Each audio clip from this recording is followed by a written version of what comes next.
जय श्री कृष्ण। गीतांक 82। श्रीमद्भागवत गीता, चौथा अध्याय, श्लोक 4.1 और 4.2। कर्म योग यानी ब्रह्म विद्या नवीन नहीं है, पर आदिकाल में इस हेतु सूर्य को ही क्यों चुना। प्रस्तुति योगी अंश रमेश चंद्र भार्गव।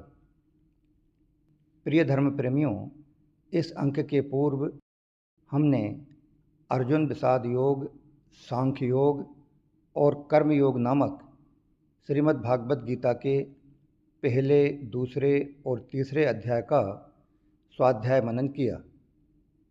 आगे इस अंक से अब हम गीता जी के ज्ञान कर्म संन्यास योग नामक चौथे अध्याय में प्रवेश करेंगे।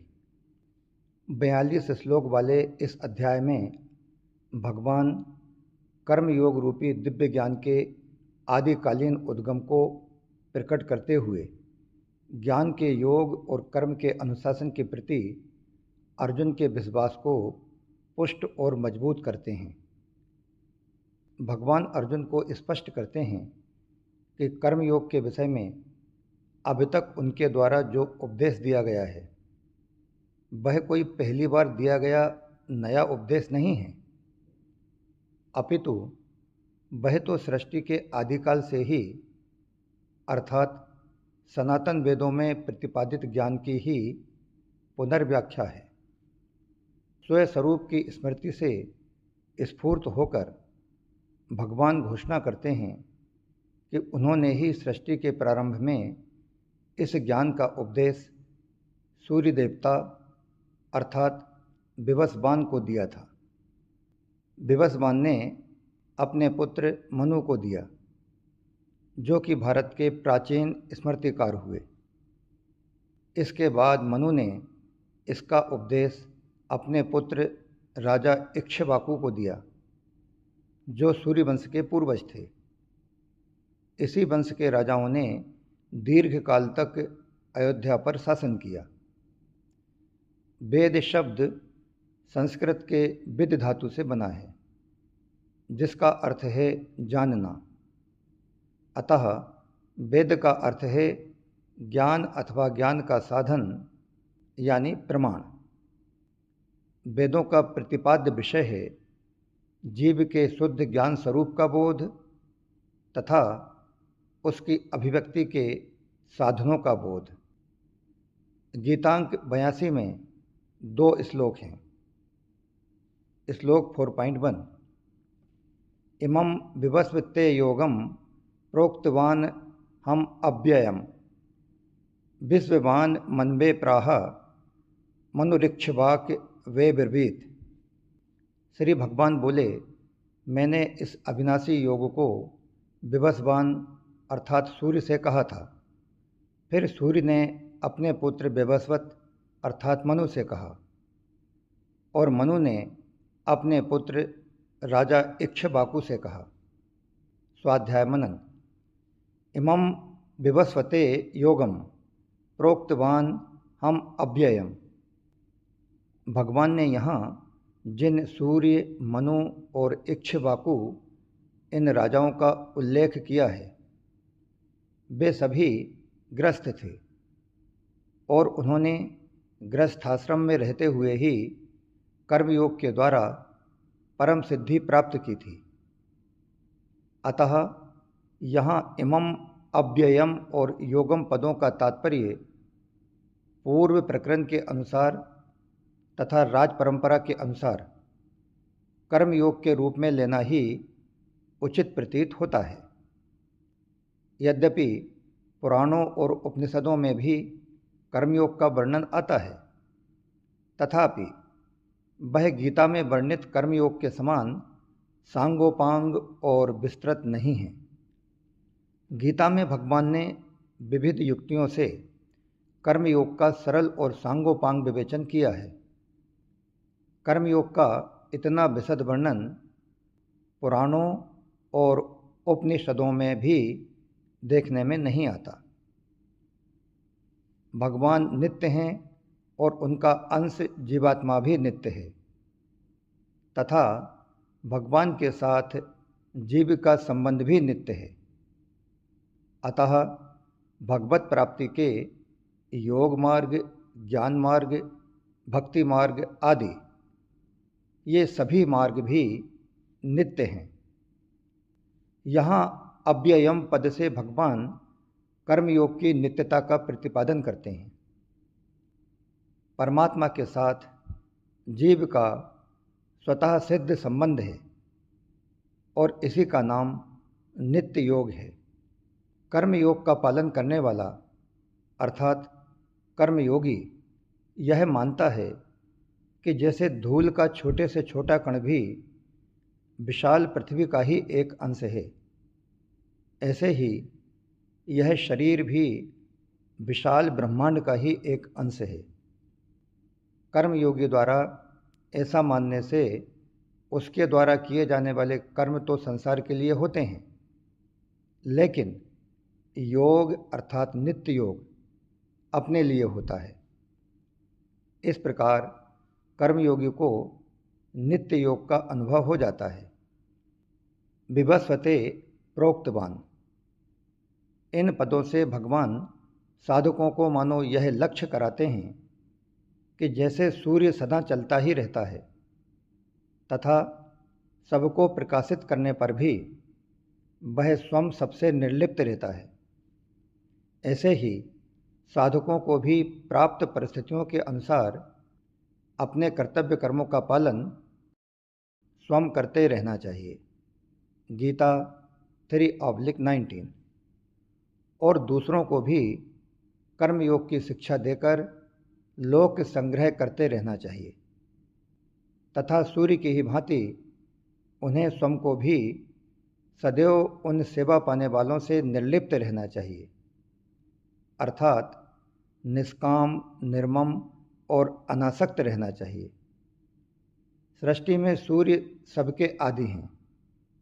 सृष्टि की रचना के समय भी सूर्य वैसे ही प्रकट होते हैं जैसे वे पूर्व कल्प में प्रकट होते रहे हैं। सूर्या चंद्रम स्वधाता यथा पूर्वम कल्पयत, ऐसे सबके आदि सूर्य को भगवान ने अविनाशी कर्मयोग का उपदेश दिया। इससे सिद्ध होता है कि भगवान सबके आदि गुरु हैं और साथ ही साथ कर्मयोग भी अनादि है। भगवान अर्जुन से मानो यह कहते हैं कि मैं तुम्हें जो कर्मयोग की बात बता रहा हूँ वह कोई आज की नई बात नहीं है। जो योग सृष्टि के आदि से अर्थात सदा से है, उसी योग की बात मैं तुम्हें बता रहा हूँ। यहाँ एक प्रश्न मन में आता है कि भगवान ने सृष्टि के आदि काल में सूर्य को ही कर्मयोग का उपदेश क्यों दिया? इसका उत्तर 3 बिंदुओं में इस प्रकार है। पॉइंट नंबर 1, सृष्टि में शक्ति के स्रोत के रूप में सर्वप्रथम सूर्य की उत्पत्ति हुई, फिर सूर्य से समस्त लोक उत्पन्न हुए। सबको उत्पन्न करने वाले सूर्य को सर्वप्रथम कर्मयोग का उपदेश देने का अभिप्राय उनसे उत्पन्न संपूर्ण सृष्टि को परंपरा पूर्वक कर्मयोग सुलभ करा देना था। इसी कारण सृष्टि के आरंभ में भगवान ने सूर्य को ही कर्मयोग का वास्तविक अधिकारी जाना। पॉइंट नंबर 2, सृष्टि में जो सर्वप्रथम उत्पन्न होता है उसे ही उपदेश दिया जाता है। जैसे ब्रह्मा जी ने सृष्टि के आदि में प्रजाओं को उपदेश दिया। गीता 3:10। उपदेश देने का तात्पर्य है मनुष्य को उसके कर्तव्य का ज्ञान कराना। पॉइंट नंबर 3, सूर्य संपूर्ण जगत के नेत्र हैं। उनसे ही सबको तेजोमय ज्ञान प्राप्त होता है एवं उनके उदित होने पर प्रायः समस्त प्राणी जागृत हो जाते हैं और अपने अपने कर्मों में लग जाते हैं। सूर्य से ही मनुष्यों में निस्वार्थ भाव से कर्तव्य परायणता आती है। इसीलिए सूर्य को संपूर्ण जगत की आत्मा भी कहा गया है। इन्हीं सब बातों को ध्यान में रखते हुए भगवान ने सर्वप्रथम सूर्य को ही कर्म योग अर्थात ब्रह्म विद्या का उपदेश दिया, ताकि सूर्य को जो उपदेश प्राप्त होगा वह संपूर्ण प्राणियों को भी स्वतः ही प्राप्त हो जाएगा। नारायण के रूप में उपदेश देना और सूर्य के रूप में उपदेश ग्रहण करना, वास्तव में इसे जगन्नाट्य सूत्रधार भगवान की एक लीला ही समझनी चाहिए, जो संसार के हित के लिए बहुत आवश्यक थी। जिस प्रकार अर्जुन महान ज्ञानी नर ऋषि के अवतार थे, परंतु लोक संग्रह के लिए उन्हें भी उपदेश लेने की आवश्यकता हुई, ठीक उसी प्रकार भगवान ने स्वयं ज्ञान स्वरूप सूर्य को उपदेश दिया, जिसके फलस्वरूप संसार का महान उपकार हुआ है, हो रहा है और होता रहेगा। वेदों का विषय आत्मानुभूति होने के कारण वाणी उनका वर्णन करने में सर्वथा असमर्थ है। कोई भी गंभीर अनुभव शब्दों के द्वारा व्यक्त नहीं किया जा सकता, अतः सिर्फ स्वयं की बुद्धि से ही शास्त्रों का अध्ययन करके गूढ़ शास्त्रों का सम्यक ज्ञान प्राप्त होना तो दूर की बात है, प्रत्युत विपरीत ज्ञान प्राप्त होने की संभावना अधिक रहती है। अगर हम एक नज़र इतिहास पर डालें तो हमें पता चलता है कि भारत में यह प्राचीन परंपरा रही है कि अध्यात्म ज्ञान के उपदेश को आत्मानुभव में स्थित गुरु के मुख से ही श्रवण किया जाता था। वस्तुतः इसी कारण भगवान ने इस श्लोक में अर्जुन के सामने ब्रह्म विद्या के पूर्व काल के विद्यार्थियों का उल्लेख करते हुए कर्मयोग की ब्रह्म विद्या का उपदेश अपनी वाणी द्वारा अर्जुन को प्रत्यक्ष बताया। विवस्वान मनबे प्राह मनुरिक्षवाक बे ब्रवीत। कर्मयोग गृहस्थों की खास विद्या है। ब्रह्मचर्य, गृहस्थ, वानप्रस्थ और संन्यास, इन चारों आश्रम में गृहस्थ आश्रम ही मुख्य है, क्योंकि गृहस्थ आश्रम से ही ये अन्य आश्रम बनते और पलते हैं। मनुष्य गृहस्थ आश्रम में रहते हुए ही अपने कर्तव्य कर्मों का पालन करके सुगमतापूर्वक परमात्म प्राप्ति कर सकता है। परमात्म प्राप्ति के लिए मनुष्य को आश्रम बदलने की जरूरत नहीं है। भगवान ने सूर्य, मनु, इक्ष्वाकु आदि राजाओं का नाम लेकर यह बताया है कि कल्प के आदि में गृहस्थों ने ही कर्मयोग की विद्या को जाना और गृहस्थाश्रम में रहते हुए ही अपनी कामनाओं का नाश करके उन्होंने परमात्म तत्व को प्राप्त किया। स्वयं भगवान श्री कृष्ण और अर्जुन भी गृहस्थ थे, इसलिए भगवान अर्जुन के माध्यम से मानो संपूर्ण गृहस्थों को अपने उपदेशों के द्वारा सावधान करते हैं कि तुम लोग अपने घर की विद्या अर्थात कर्मयोग का पालन करके घर में रहते हुए ही परमात्मा को प्राप्त कर सकते हो। अर्थात परमात्मा प्राप्ति के लिए अपना वर्णाश्रम छोड़कर तुम्हें कहीं और जाने की जरूरत नहीं है। ग्रस्त होने पर भी अर्जुन उन्हें प्राप्त कर्तव्य कर्म यानी युद्ध को छोड़कर भिक्षा के अन्न से जीविका चलाने को श्रेष्ठ मानने लगे थे। गीता 2:5। अर्थात अपने कल्याण के लिए ग्रस्त आश्रम की अपेक्षा संन्यास आश्रम को श्रेष्ठ समझने लगे थे। इसलिए उपर्युक्त पदों से भगवान मानो अर्जुन को यह बताते हैं कि तुम भी राजघराने के श्रेष्ठ ग्रस्त हो और कर्मयोग तुम्हारे घर की खास विद्या है, इसलिए इसी का पालन करना तुम्हारे लिए श्रेयस्कर है। सन्यासी के द्वारा गृहस्थ जीवन का त्याग करके जो परमात्म तत्व प्राप्त किया जाता है, वही परमात्म तत्व कर्मयोगी गृहस्थाश्रम में रहते हुए ही स्वाधीनता पूर्वक प्राप्त कर सकता है। अतः कर्मयोग एक ऐसी विद्या है जो गृहस्थों के लिए तो परमात्म प्राप्ति की मुख्य विद्या है ही, पर संन्यास आदि अन्य आश्रम वाले भी इसका पालन करके परमात्म तत्व को प्राप्त कर सकते हैं। कर्मयोग को संक्षेप में परिभाषित करते हुए यह कहा जा सकता है कि प्राप्त परिस्थिति का सदुपयोग करना ही कर्मयोग है। अतः कर्मयोग का पालन किसी भी वर्ण, आश्रम, संप्रदाय, देश, काल आदि में सभी के द्वारा किया जा सकता है। किसी विद्या में श्रेष्ठ और प्रभावशाली पुरुषों का नाम लेने से उस विद्या की महिमा प्रकट होती है, जिससे दूसरे लोग भी वैसा करने के लिए उत्साहित होते हैं।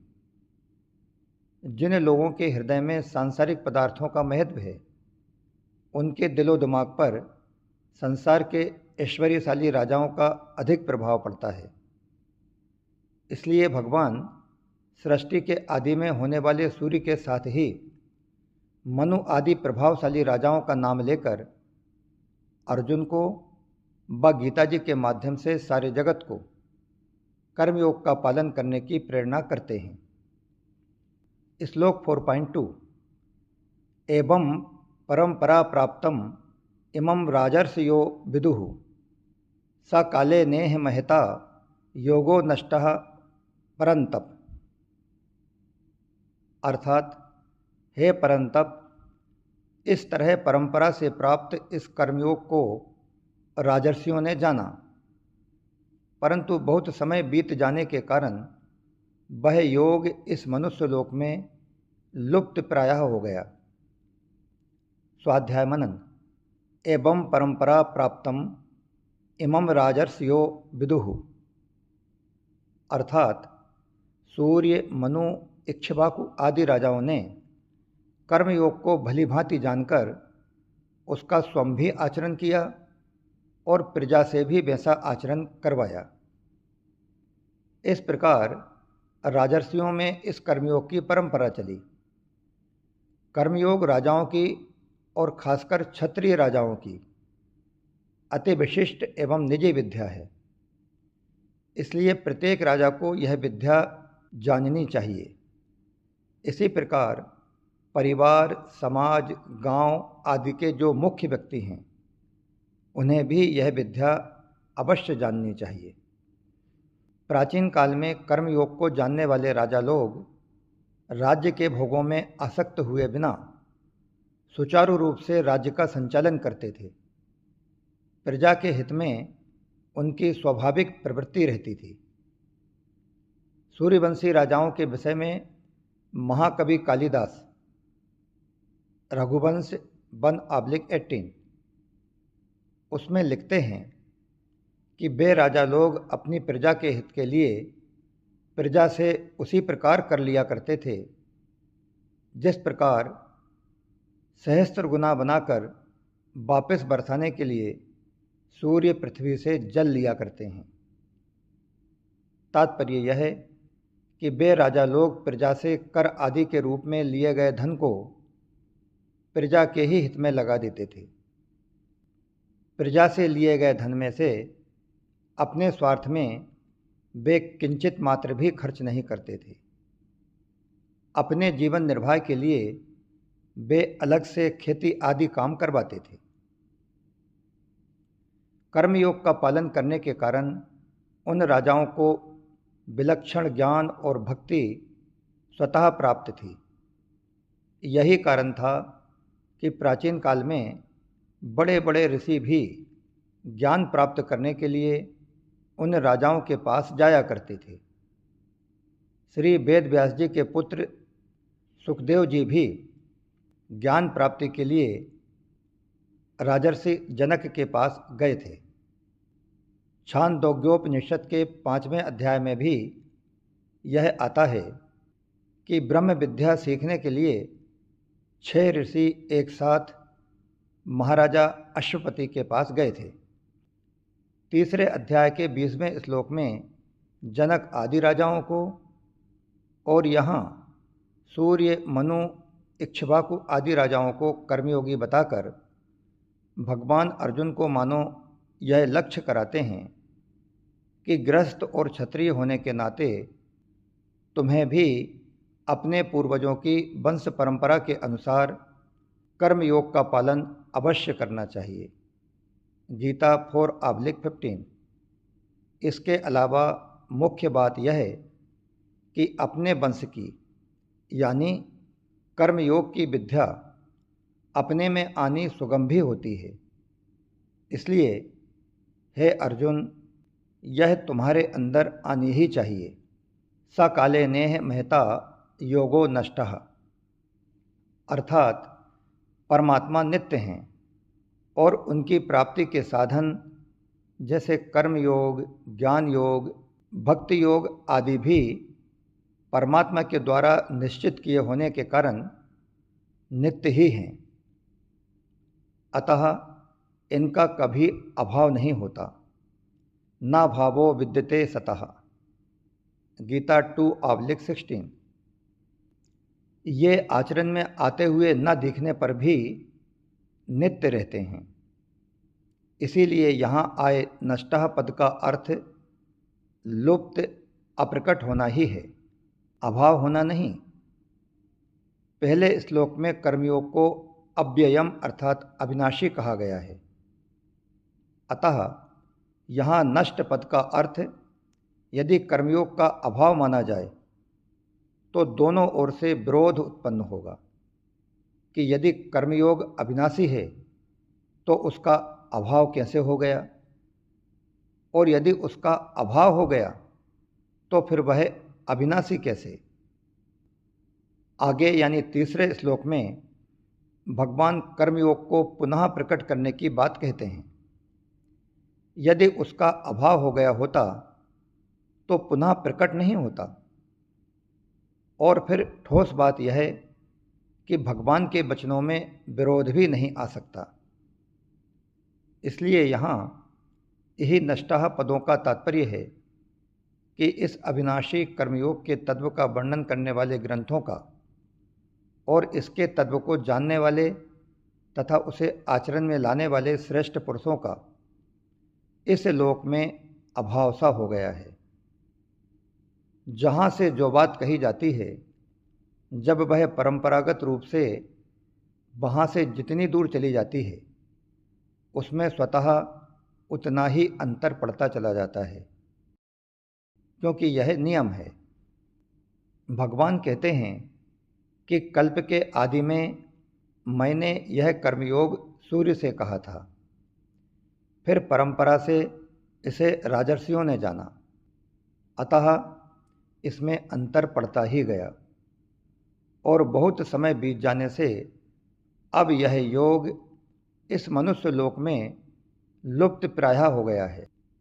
यही कारण है कि वर्तमान समय में इस कर्मयोग की बात सुनने तथा देखने में बहुत कम नज़र आती है।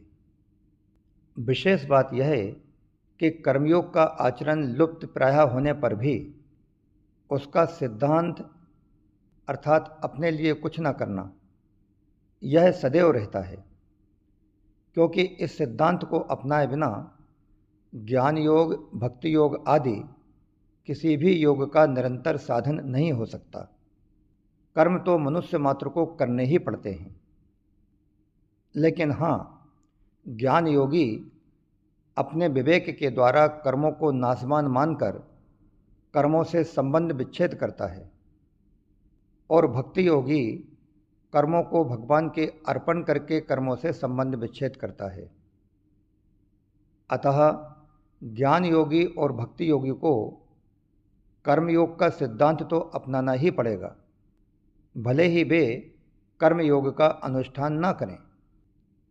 तात्पर्य यह है कि वर्तमान में कर्मयोग लुप्त प्रायः होने पर भी वह सिद्धांत के रूप में विद्यमान है ही है। वास्तव में देखा जाए तो कर्मयोग में कर्म लुप्त नहीं हुए हैं, प्रत्युत कर्मों का प्रवाह अपनी ओर होने से योग ही लुप्त हुआ है। साधकों के अंतःकरण में यह बात इतनी दृढ़ता से बैठ गई है कि परमात्मा तो नित्य प्राप्त हैं, इसलिए जिस प्रकार संसार के पदार्थ कर्म करने से मिलते हैं, उसी प्रकार परमात्मा भी कर्म करने से मिलेंगे ही। जबकि इस वास्तविकता की ओर मनुष्यों का ध्यान ही नहीं जा रहा है कि कर्म सदैव संसार के लिए होते हैं और योग सदैव अपने लिए होता है। योग के लिए कर्म करना नहीं होता, क्योंकि योग तो स्वतः सिद्ध होता है। अतः योग के लिए यह मान लेना कि वह कर्म करने से होगा, यही योग का लुप्त होना है। मनुष्य शरीर कर्म योग का पालन करने के लिए ही मिला है, अर्थात दूसरों की निस्वार्थ सेवा करने के लिए ही मिला है। परंतु आजकल वर्तमान में मनुष्य रात दिन अपनी सुख सुविधा तथा सम्मान आदि की प्राप्ति में ही लगा हुआ है। स्वार्थ के अधिक बढ़ जाने के कारण दूसरों की सेवा की तरफ मनुष्यों का ध्यान जाता ही नहीं। इस प्रकार जिस कर्मयोग के लिए यह मनुष्य शरीर मिला है, उसे भूल जाना ही कर्मयोग का लुप्त होना है। मनुष्य सेवा के द्वारा पशु पक्षी, मनुष्य, देवता, पितर, ऋषि, संत महात्मा से लेकर स्वयं भगवान तक को अपने वश में कर सकता है। परंतु सेवा भाव को भूलकर मनुष्य आज स्वयं भोगों के वश में हो गया है, जिसका परिणाम नरकों तथा 84 लाख योनियों में पड़ जाना है। यही कर्मयोग का छिपना है। इस प्रकार श्लोक क्रमांक 4.1 और 4.2 वाला कर्मयोग नवीन नहीं है, पर आदिकाल में इस हेतु सूर्य को ही क्यों चुना नामक गीतांक 82 यहीं समाप्त होता है। अगले अंक अर्थात गीतांक 83 में श्लोक क्रमांक 4.3 के अंतर्गत हम यह जानेंगे कि महाभारत काल में भगवान ने कर्मयोग यानी ब्रह्म विद्या हेतु अर्जुन को ही क्यों चुना। जय श्री कृष्णा। योगी अंश रमेश चंद्र भार्गव।